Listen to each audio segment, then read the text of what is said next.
Welcome back to the channel, everybody. Well, today I'm going to be doing a little video on a little issue I'm having with the Mahindra 2638. Nothing major, more convenience type thing. If I didn't have a cab, I probably wouldn't be worrying about it, but this particular 2638, it's a 2020, came with a radio, AM, FM, your standard radio, automotive type style.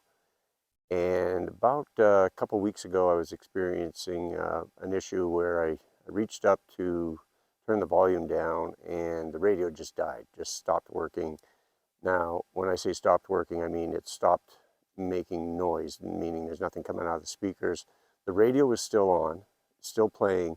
I could see the lights on the front of the radio were still on. I could change the stations. I could get into it with my Bluetooth phone and hook into it. So the radio itself, the stereo, seemed to be functioning. There's just no sound coming out of it. So that's the issue I was having with it. I initially checked, obviously, as best I could with the radio installed. This isn't a typical automotive type radio that some of you might be familiar with. What I'm familiar with anyway, in your typical radio, automotive type style radio, you can generally just remove them from they're designed and made to be removed by pulling them right straight out of the dash. This particular radio, when I took the trim piece down around the radio, and if you have a 2638 or Mahindra, they're probably about all the same as far as the radios, took the trim piece down and the headliner for the tractor inside the interior was actually blocking any access to pull the radio out. I wasn't quite sure exactly how it was to be removed.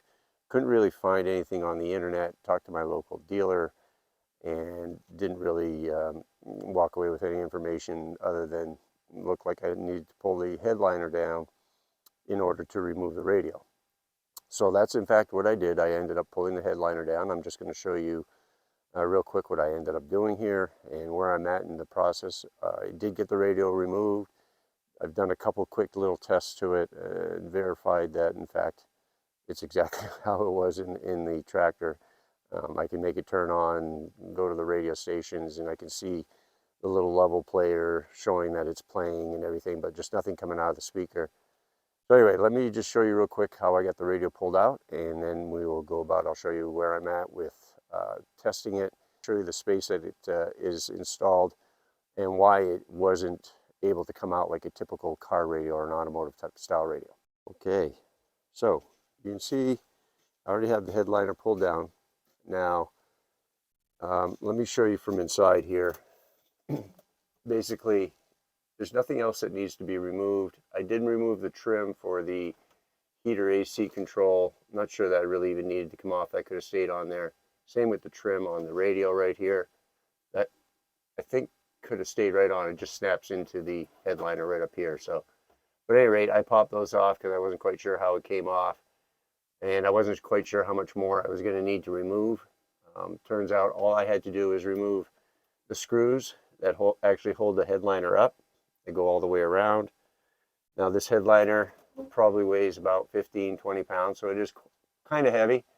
Right now it's currently up there. I did have to also remove this corner trim piece right here. You can see I have one installed. I haven't removed that one, but I did remove this one, and that allowed me to get this corner trim down, or get this corner down from the headliner once I remove the trim, which is right here. That's the corner trim. There's 3 screws that hold that on. So those came out fairly easy, and once that came out, I was able to just maneuver this down enough. I didn't have to remove it completely from the tractor, and that gave me enough working room to get up here where the radio sits. Now, let me take you up here and show you what I'm looking at here if I can. Like I said before, this isn't a typical automotive style, and I apologize here. I've got a small space to work in here, but I'm going to try and take you up around back here and show you what it looks like. So that right here, what you're looking at, I don't believe I can get my hand up there, but this is where the radio mounts, right in here. That's a steel plate, and actually, now that I look at it, I see the slots right here. That's where the trim piece actually snapped into. Okay, so I was just showing you from this side, that's where the radio mounts, to here. I can show you, if I pull it up, you can see it almost lines up. I'm not quite in the cab, so I can't pull it all the way up, but if you look at it, you can see I'm kind of holding it in place. Okay, so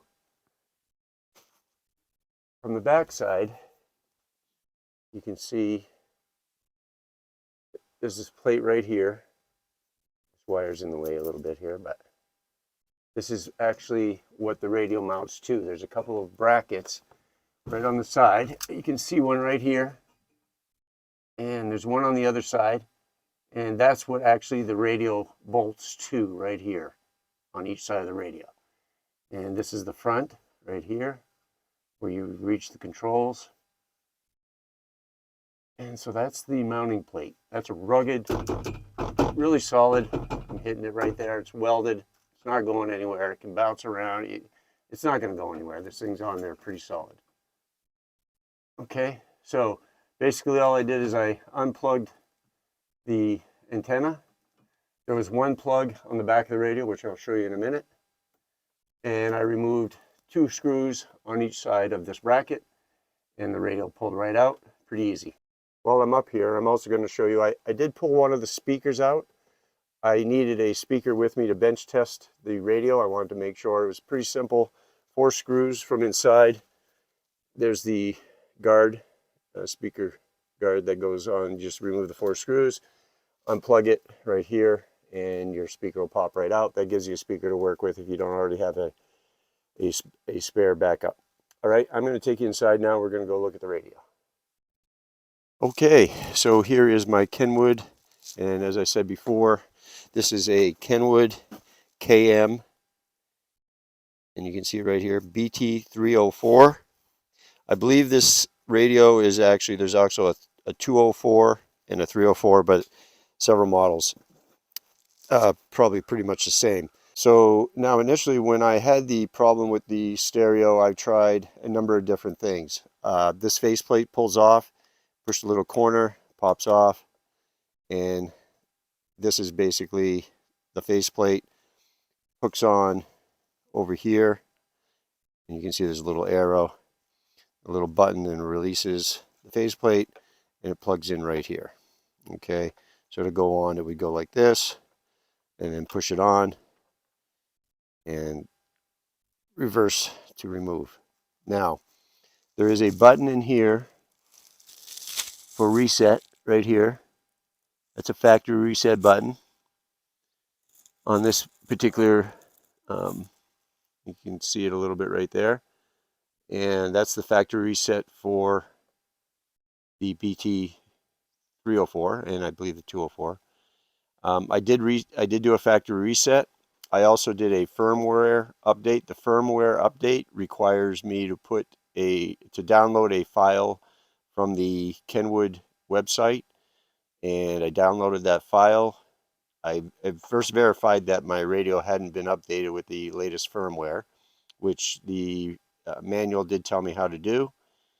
And if anybody has any questions on that, leave them a comment down below. I'll see if I can help you with that. But basically, I just followed the instructions on doing a factory reset, and it was pretty straightforward. Hit the button, put the faceplate back on, and also did a factory reset through the software on the radio too, to reset the faceplate, the complete radio basically, back to factory.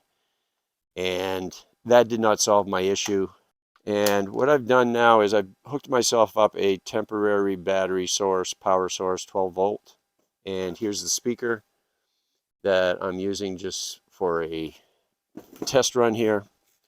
And what I've done is, it's pretty simple to verify what's what on here. There's basically, let me just pull this out a little bit here and I'll show you how this unplugs on the back here. Okay, so here is the back of the radio. Here's your main connector. This is the power and speaker connector wires. There's also a 10 amp fuse right here, but you have to remove this. You just push on this little tab and this will come right out. And I'm trying to do this one-handed, so that's why it looks more complicated than it is. It's not really. It comes right out just like that. There's your plug. And there is, as I mentioned, a 10 amp fuse right here that I've already verified. You just pull this out and you can see that it's actually working. Plus the radio would not even turn on. There'd be no power. It wouldn't power on if this is your main fuse. So at any rate, as I said, I basically just hooked this up temporarily now to just verify, bench test basically, that this is not working. And what I did here is you'll have a black wire and a red wire, red being positive, black being negative to your battery power source. And you'll also have a yellow wire here. This is basically like a constant power for your memory clock and whatnot. So I also hooked that one up to positive, the yellow, and the red, the battery positive. There's your two wires. And then I hooked up the battery black negative right here. And I also connected a ground to the chassis just to make sure that it was grounded. And I ran those two right here to the negative side of the battery.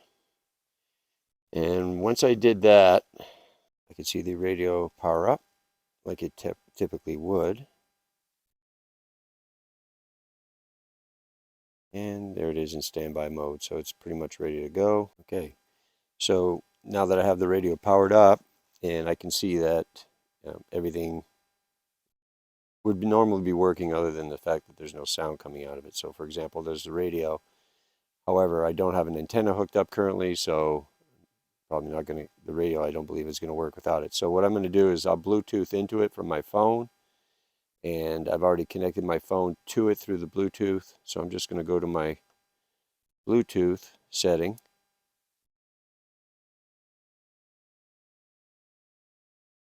Okay, and now I've hooked into it with my phone, and I have tried playing music over my phone into the radio to verify, and it's not working, obviously. So at any rate, that's where I am now in terms of testing this radio out at this point. Sure, I can find something that'll work in here. That'll be fine.